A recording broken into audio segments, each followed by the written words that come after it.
everybody, welcome back to my channel. I am coming in today with my makes from the month of January. First of all, welcome to all my new subscribers. Thank you for tuning in today, and thank you for those who continue to join in every week. And thank you everyone for your continued support. It is now February. The BHM pattern designers, I'll put the hashtag right here, is off and kicking. Make sure that you're following the hashtag on Instagram. Make sure that you tag both Myra and I on Instagram and use the hashtag. You got to do those three things now. So anyway, so let me jump right into this week. So this time I'm standing up because oddly enough, everything I'm showing you today is kind of long. I think it'd be better for me to stand up today. So let's get into it. The first thing I finished, if you follow me on Instagram, you saw this already, is the noodle head forage bag. And this is a free pattern on the Noodle Head website. This was done with in conjunction with Robert Kaufman. It says, and so I did the tall. Yes, I did the tall, which is no, I did the larger one, which is 9 inches wide, 2 inches deep by 11.5 inches tall, regular. So that's the one that I did. So I did this version. And so because I want a crossover, and I'm going to be making a couple more because I really do like these for the weekend, something real quick, or I just have an errand to run. So here it is. And I absolutely love it. It is so simple. This here, I did not do this patchwork. This patchwork was, oh, I have a lotion in here that I was wondering where did this go to. And it was still in this bag. Okay. Anyway, very nice, easy construction. The hard part, again, so if you saw my video about my purse that I made, I had problems with punching the hole. And so same thing with this here. I just need a punch just because my hands can't take all of that. But very simple, very easy. This fabric came from Joann Fabrics. It's already patchwork, so I didn't do this. I didn't put these pieces together. It came like that on the bolt.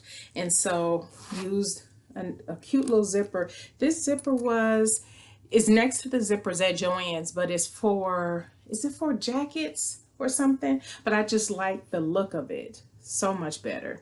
And I got the grommets from Joann's. I did get the grommets from Joann's. So the top part, and what made it a little difficult to put the grommets in, is because this top part is leftover suede from my purse that I made. So I decided to do my contrasting piece at the top out of that suede. So that's what that is. And then this is the jean, and the inside is just regular cotton lining that I had also in my stash. So everything here came out of my stash. I'm very proud of.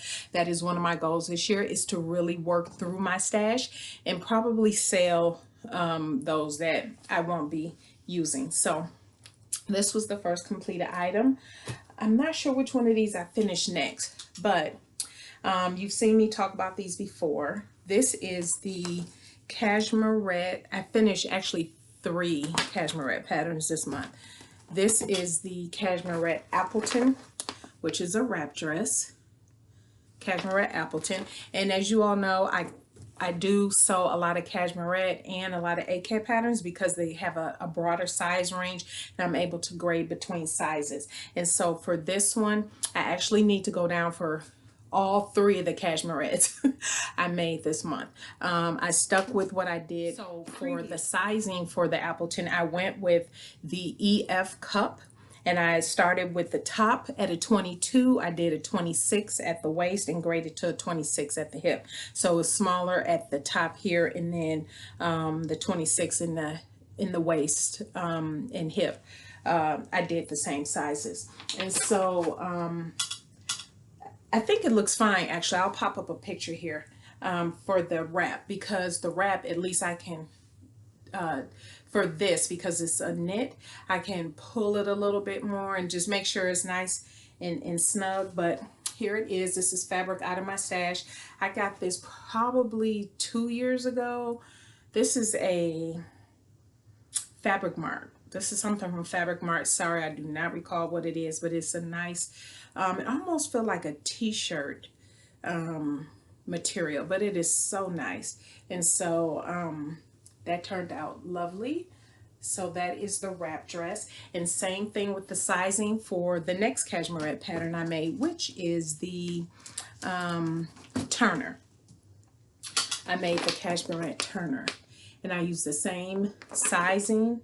Actually, I take that back. I did the 22GH. So cup size GH. And then I did a 24 waist on the Turner, and I did a 26 on the hip. So that is the difference that I did with the Turner. And that the fabric I used also from Fabric Mart for my stash I got probably 2 years ago, and I'll pop up a picture. But here it is. It is a little big up in this area. It's kind of, it's like I just stand there and I go like this, and it's just swinging back and forth. So I probably could stand to go down a size. So I was just being lazy, didn't feel like retracing, but I will have to trace this again. But that's okay, it's a knit. It still looks fine, but this is it. So, and just so you can see that print. Look like little flowers on there. But yeah, this is my Cashmerette Turner. The next Cashmerette piece is based off of this inspirational pic. So, and let me show you the front and back of the inspirational pic. I didn't want to do the back where it has the little keyhole opening. I knew I didn't want that look particularly. What I was looking for is all black and a pop of sequin. That's exactly what I was looking for. So what I used was, as my base to get me started, was the Cashmerette Springfield top, because this is a woven, and the pattern, which again is the GH cup, 22, 24 waist, 26 hip. But I knew I had the pattern piece I have, which this is a little too big, just slightly right now, but I already had the adjustments on it, because remember this one I have done, and I'll put the video link right here, but I show how I do a sloping shoulder adjustment, as well as taking the gaping out of the neckline in the back. I did a full video showing all of that, so I'll pop that in the iCards. You'll see that if you're watching from your TV. You'll have to look on your tablet or your phone to see the iCard to see that video. But those pattern pieces were already fully adjusted, so I didn't want to retrace and do all of that. So I was being a little lazy in that respect, but it still fit fine. And so that's what I used to start off with. And so what I came up with, now let me tell y'all, it took me 6 muslins to get this right, because for whatever reason I can get the front right, but something wasn't calculating, the back was tight. And so what I end up realizing after looking at searching several blog posts, is that I needed to slightly open up that back a little bit. And once I did that, it was perfect. So let me grab the pattern piece. So I had already modified the Springfield to take out the back yoke. I have not made that Springfield with the back yoke at all at this point, and so I didn't need to adjust that. But the front piece, because as you can tell in the inspiration picture, there's that yoke in that black, and that was in the sheer black, which I knew I didn't want, because then you will see my bra straps. So this is Swedish tracing paper, so it feels almost like a stabilizer fabric, and but I use this to do my final muslin and try it on, instead of, because I wasted so much muslin, and I'm gonna Tetris that back together so I can use it in the future. But anyway, so here's my final piece. I created the yoke in the front after getting the right height and dimension where I needed that to sit, and then this is the bottom of the front. You won't really be able to see this. I have writing on the front there, but that crossover, that's what these pieces are. And so I was going to attempt to record it, but you guys know already with my recording situation, I won't be able to do that as of yet. But essentially what I did was, and I have my notes on this piece, but essentially I traced the Springfield, I closed out the bust dart, I removed the bust dart, and then so that opened it up at the bottom at that same amount, and I cut these two separate pieces, so I have that crossover. And then I kind of eyeballed the so if you see on the inspirational picture, the sequin piece is higher than the piece underneath it, so I just kind of eyeballed. I put the pattern pieces on top of each other, and then I just kind of drew my line how far I wanted that sequin piece to come up, and then I cut that, and it worked out. It actually ended up working out. I did not, like I thought I would, I did not have to, and here it is. Here's the final. And in my February makes video, because I won't be wearing this for a few more days, you'll see me wearing this. So I don't have pictures of me in these next couple looks, but here it is. So this, like I said, the way I have them sewn into the side, no part of this sequin, and this is a very, if you can, hopefully you can see that. This sequin is, I did not have to remove the sequins because the sequins was really small. And so I watched Melly Sews. She did a video, and she's the owner of Blank Slate Patterns, but she did a video and she actually used the same sequin. It's not, I don't think it was quite the same color, but it was the same sequin. And so, and she said on there, you don't have to remove the seam allowance of the sequin. So I didn't. And that worked. I went real slow and I just kind of tested it, make sure I had no needle breaking at all with this sequin.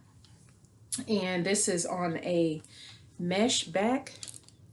And I didn't have to worry about lining this because this part is on top of the black part, and you can't even see that on the black part underneath. So no part of that sequence touched my skin. And so this is, and you really cannot, you won't be able to see this probably until I have pictures in it, but it's just all black in the back. Very simple. The only thing is, I didn't take into consideration on the side, which you really cannot see, is that the back end up being longer than the front by an inch on each side. So I just end up turning it over.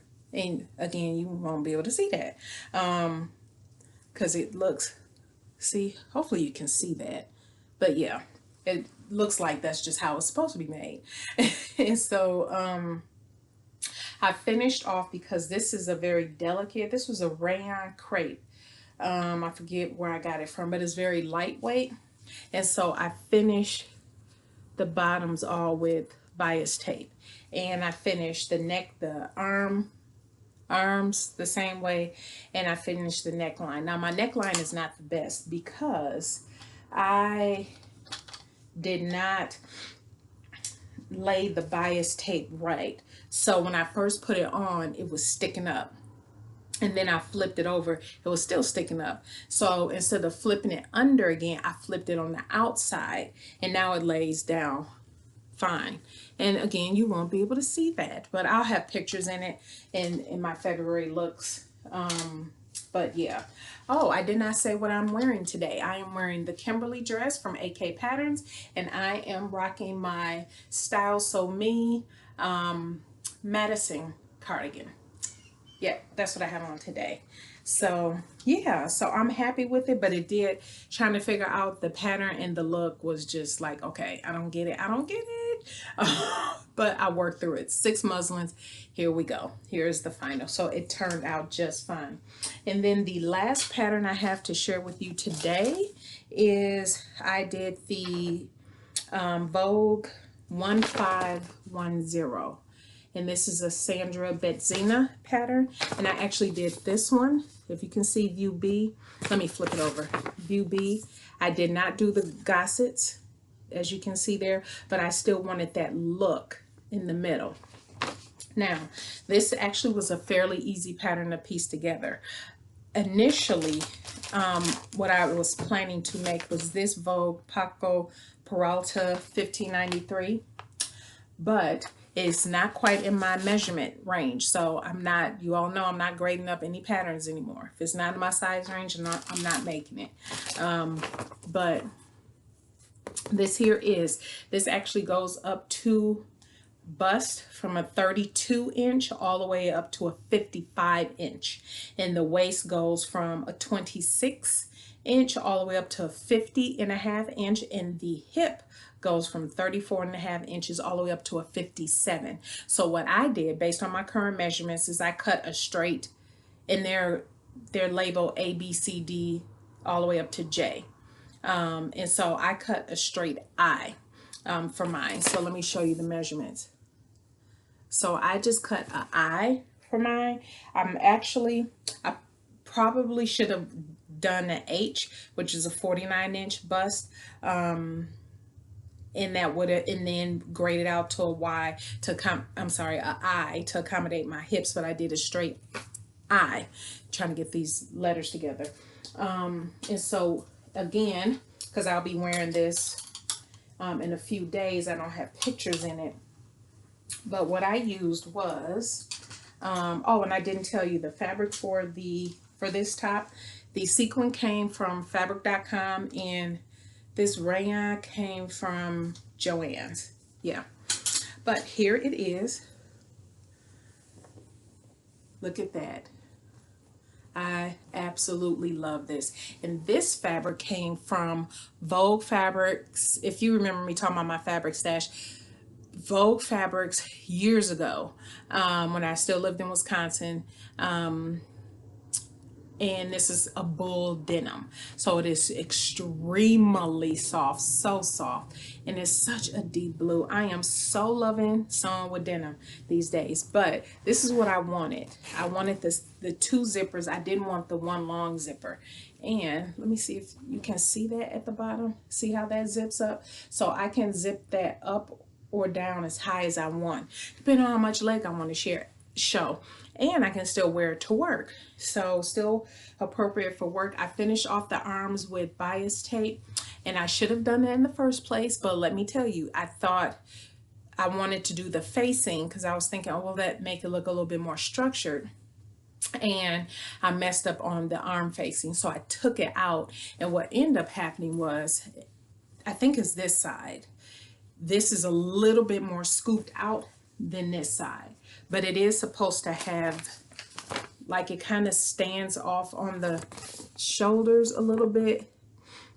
It looks more like that on so, but that's fine. That is perfectly fine. So cute. And I will be wearing a some kind of top underneath, but I absolutely love this. And the only other thing I will say is the back. This is where I feel like I definitely could have went down a size and could have done a back adjustment on this, because it's right up in here is where there's a lot of fabric. But that's okay. That's fine. It looks fine, but it's definitely more fabric there than it needs to be. And thinking about it after the fact, I didn't have to use this back piece. I wasn't thinking when I was cutting everything out. I could have just used the regular back piece and did my regular gaping neck adjustment, and that would have fixed that whole issue. But I wasn't thinking, because I never made this pattern before, so I wasn't necessarily thinking about that. And so, but it still turned out nice. The invisible zipper, again, not so invisible, but my seams line up. And yeah, that is it. So those are my makes for the month of January. Stay tuned. Next week, Sunday, I will have my first review from my pattern, my first pattern I'm doing for the, obviously Myra and I can't win any of the prizes, but of course we're making things. And so I will show you my first make for the Black History Month Pattern Designers Challenge. And so, all right, everybody, that is it. If you have any questions, please leave them down in the comments below, and we will see you in the next video. All right.